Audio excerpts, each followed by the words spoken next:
Welcome to the channel. My name is G, and I've had a lot of people ask me how I make my sourdough starter. My sourdough is a little bit different from the traditional. It's gluten-free, so that helps out a lot of people that have problems with digestion.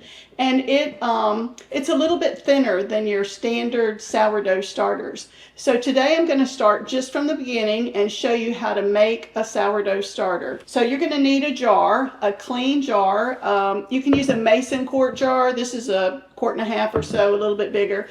And you want to make sure that when you stir your starter as you begin, that you use a rubber spatula, a wooden spoon. You don't want to use a metal spoon because it will interact a little bit with your starter. You also want to use water that's free from fluoride or chlorine. I have well water here, so you'll see me sometimes I'll just go to the faucet and catch my water, but I have some warm water that we're going to use. So we're going to begin, and so this is a potato flake starter. You will want to also make sure that your potato flake ingredients only has dehydrated potatoes in it. You don't want a lot of other things. You want to try to keep your bread as nice and organic if you can. So to begin with, you're going to take 3 tablespoons potato flakes. Put that in your jar. You're going to use 1 packet of yeast. Just put that right in on the potato flakes. It's about 2½ teaspoons of yeast. And then you're going to take 3/4 cup of sugar. Pour that right in. And then you'll put in your warm water. Again, make sure your water is free from fluoride, chlorine, any of those nasty chemicals. Pour that in and stir it. Looks a little bit like dirty water. Stir it really good.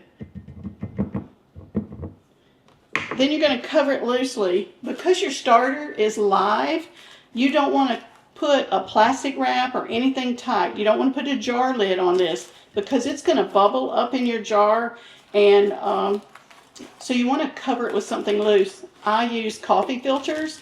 It covers it just like that. So this is just your basic starter, and you kind of kick it off with the yeast, but as the starter gets going, it's going to use wild yeast from the air. It acts different from the traditional sourdough starter, but it does have the wild yeast. So you'll sit this out on your counter for 3 or 4 days.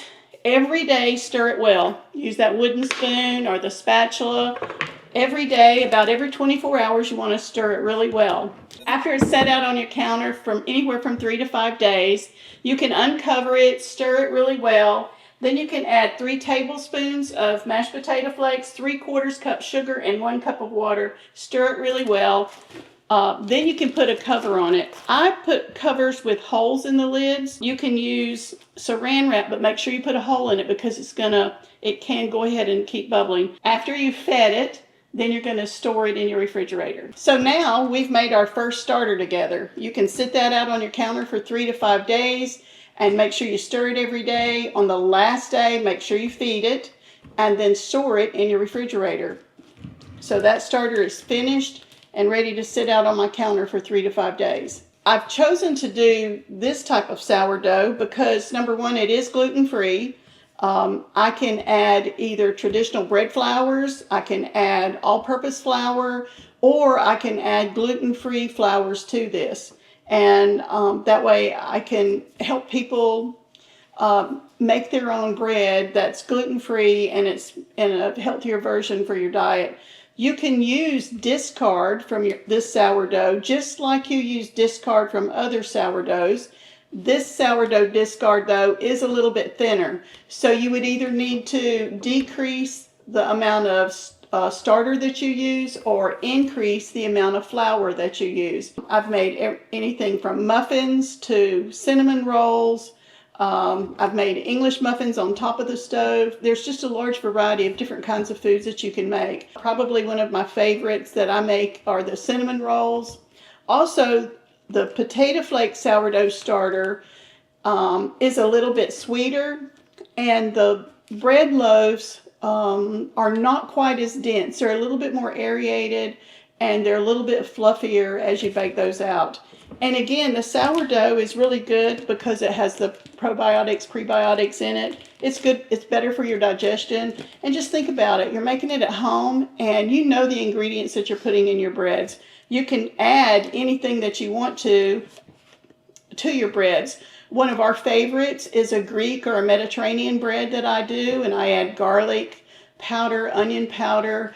I'll share some of those recipes for you in the future. I add Mediterranean seasonings. We have 2 or 3 new breads that we're trying out. A Greek focaccia bread. They're very easy. The sourdough is very easy to digest, and I think you'll enjoy making it. This starter will sit on the counter for 3 to 5 days in your house. Stir it every day. Remember to do that.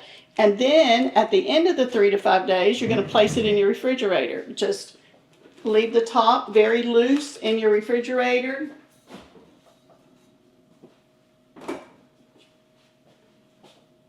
And you'll store it until you're ready to feed it and make. Here's a starter that I've been using for over 2 years. So the way I just showed you is how basically I started this. The yeast is used to begin with just to kickstart your original starter. After that, your starter will grow each time from wild yeast that's in the air of your kitchen. And you can see I do have a lid on this one, but I punch holes in it. So your starter is alive, it breathes and bubbles, and you don't want to close it up with no opening for it to be able to breathe because it could explode on you. I have a starter that I fed over 12 hours ago on my stove. And I'll show you how to do this in the next video.